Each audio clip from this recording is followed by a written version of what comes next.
Hello, how you doing, Brandon? Dog trainer. Oh, yes, come on in. Okay, no problem. Just to let you know, I am filming for documentation purposes.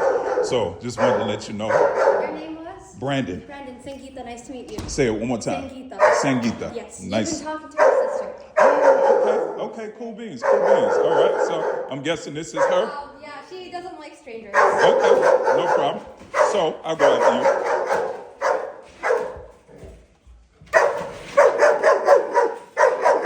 All right. So, outside of this, of course, what is it exactly that you're looking, right, while she's with me? Because I think she's with me for 4 weeks or 3 weeks? 3 weeks. 3 weeks. What exactly are you looking to, I guess, what's the biggest change that when she comes back, you want to see? I guess being more friendly to other dogs. Like, I took her on a walk a few days ago because the weather was pretty nice. Okay. She saw a human and a dog. So she was walking her dog, and she would not stop barking. Okay. And earlier, when she would see humans, she would just run up to them and bark. It's literally what she does. Even if she's on her leash, she'll run up. She'll drag us with her, run up to them, and just bark until they're gone. Okay. And nowadays, whenever we have, if I let her out right now, she's gonna come up to you. But nowadays, she starts biting. Okay. So And that's how old is she?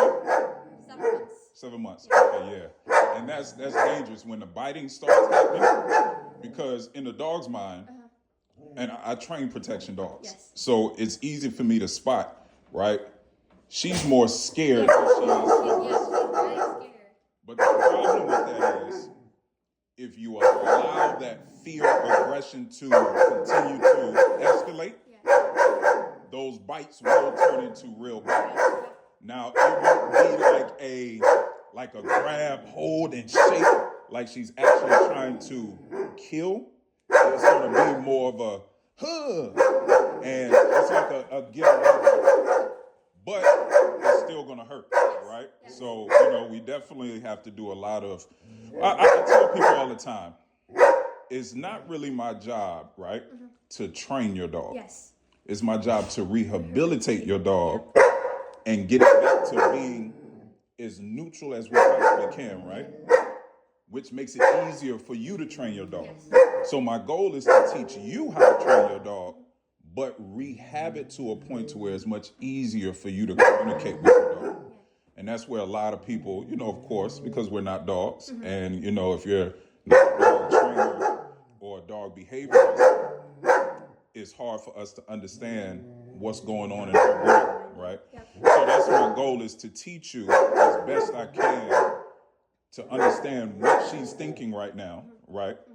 That way it's easier for you to communicate what you want from her. And then, So yeah.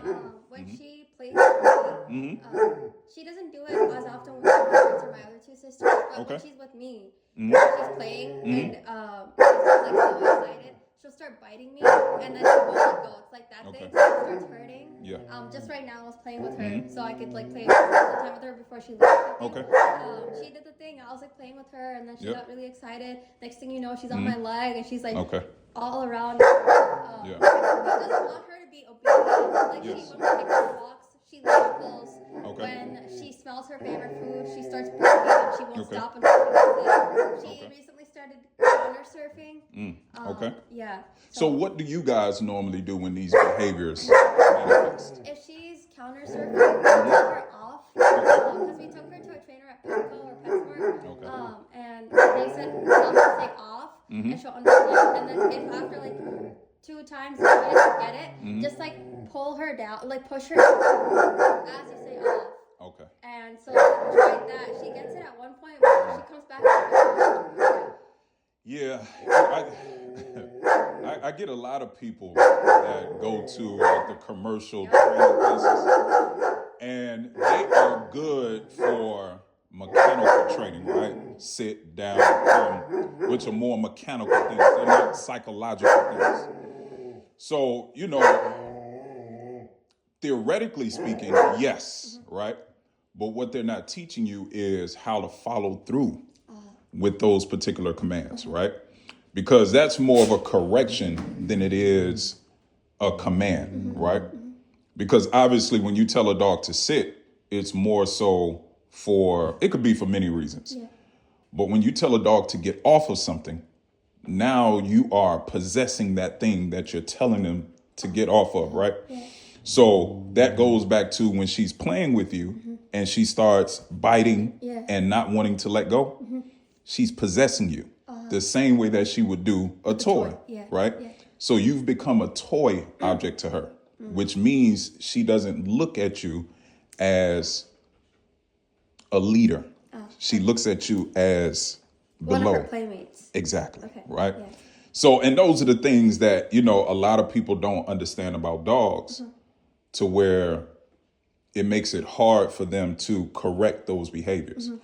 So, the hardest part for me is, when I take dogs with me, because I understand that some of the behaviors that you're experiencing, she won't do it with you, right?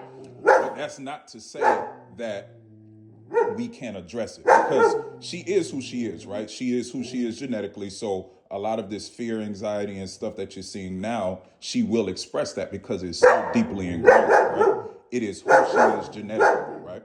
So behaviors like that, you can do what we call suppression training, but it'll never go away, right? Because that is who she is genetically, right? Like, I'm black, you're Indian. We can't change that, right?